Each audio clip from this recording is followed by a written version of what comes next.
And well, Le'Veon Bell had until 4 o'clock to make something happen with the Pittsburgh Steelers, and he made this decision. He will not, he forfeited pretty much his whole 2018 season, will not play at all this year. And I guess it depends. I hear that, the fan base, some people are saying, oh, good move by Bell, right? He refused to let Pittsburgh rent him out for a year and risk serious injury without securing his future. Running backs' careers don't last long on average, and they take the most punishment. It's tough, you might argue, to pass $14 million, but it might not have been worth it had he sustained an injury that cost him a long-term contract that guaranteed him 5 times the amount or more. Now, here's the thing, though. The way I look at it,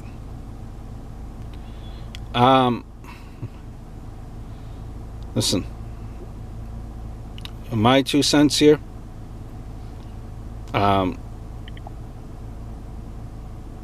You might say, listen, Bell was smart to do this too. He was sticking up for all running backs. He's going to get paid like Gurley did big time in the offseason. Pittsburgh didn't want to commit enough on him. Listen, the thing is, no NFL team, in my opinion, will pay a 27-year-old running back Gurley money. Just facts. It won't be for the type of money. He might get a 3-year deal, but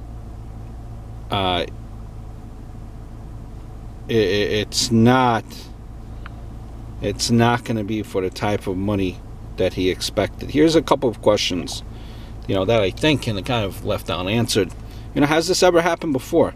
And then my next question has to be, has it ever happened with anyone like this before who has been suspended for drugs, injured 3 times, and who sat on a bench half their career? Has anyone ever gotten a big deal after all of his problems? Has he gotten that guarantee? And listen, and that number 2 that Pittsburgh has right now hasn't been doing that bad either in James Conner. So from the business standpoint, it didn't look good on his side. And now you might say, listen, he's going to get paid by Philly next year, perhaps, with Ajayi, unless they address their running back situation through the draft. Listen, some team might be desperate to sign a running back, but how much, though, do you really think that he's going to get? Do you even think that he's going to get at this point over $10 million a season? He's a year older now, okay? A year older now. Even though he didn't play, his age is aged. He's older now. Who's going to pay him $17 million a season?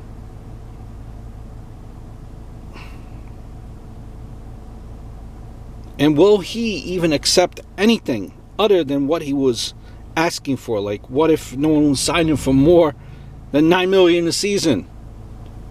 Will he do that? Will he just retire? I remember a story. I remember something about Shane Gilbert, right? He held out and was eventually traded the next season for the Panthers for 2 first-round picks. He got a contract for over $40 million for 4 years. Now, he will get maybe, the thing is it's tough to understand, You have a Hall of Fame offensive line coach there, definitely guaranteed. You have a great O-line. I like that O-line there. And you have a quarterback with a big arm and wide receivers that can go catch for it.